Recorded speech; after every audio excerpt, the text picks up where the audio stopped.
Number 4 is about retrofitting sustainable technologies, and to what extent should the council require the retrofitting of sustainable design measures?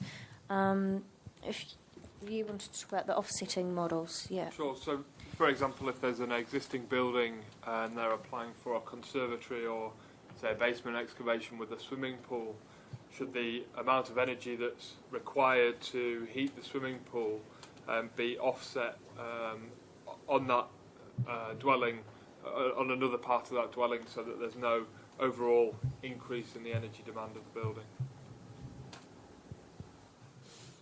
That's the suggestion. So in that case, we would be looking at, smaller schemes, much smaller schemes, such as extensions and the offsetting of the increased energy demand that results from that extension. As a resident in one of the larger estates, which are now getting quite old, and there's a huge amount of restoration work going on, from what I've seen, and I may not be expert enough, these sort of issues certainly are not going in via the council and its agents in the arrangements for restoring these estates now 40, 50 years old, and it seems to me absolutely critical that they should be.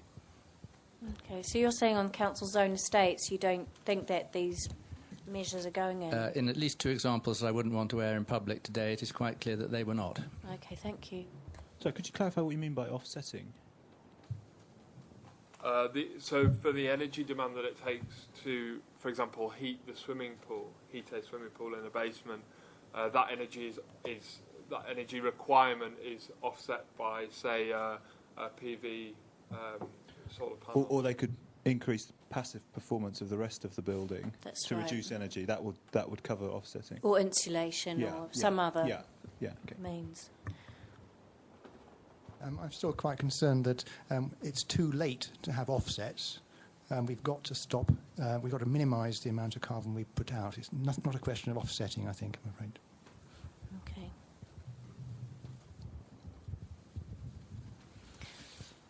Right.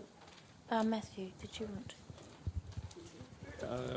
Within Soho, we have lots of planning applications that come in, and I imagine other amenities societies do, to look at where people are making small adjustments to their property in relative terms, perhaps putting a mansard floor on, perhaps building out at the back, and so on. And at the moment, there doesn't seem to be anything in sustainability terms that applicants are encouraged to do. And I certainly think that size of application there should be, so that I would certainly... it may be that the building is being refurbished and improved, and that would conform to Part L. But it would be good if there is going to be an extra 1,000 square feet or so put on by a mansard or whatever, to see some of the sustainability measures. And as somebody earlier said, you've got to sort of judge what would be appropriate. Just sticking a wind turbine on the roof, maybe just tokenism rather than actually achieving anything. But I think that those smaller refurbishment stroke extension projects should certainly have a proper sustainability appraisal. Okay, thank you.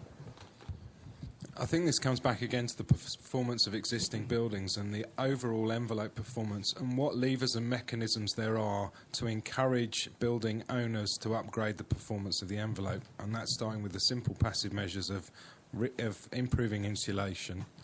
And any building that's over 10 years old is probably dramatically under-insulated. There's a big issue about the performance of windows and then the overall air tightness of the building. And there needs to be some measures which are going to drive that. And unfortunately, building regulations changes haven't been implemented, which should have driven them. It should have been a building regs problem. And I think that's now the problem that's come back to you, that you're now going to have to grapple with, is are there any measures or any levers that you can use to encourage the refurbishment of the whole building stock? Because, you're talking about everything that's 5, 10 years old and older, and that's most of it. Thank you. Okay.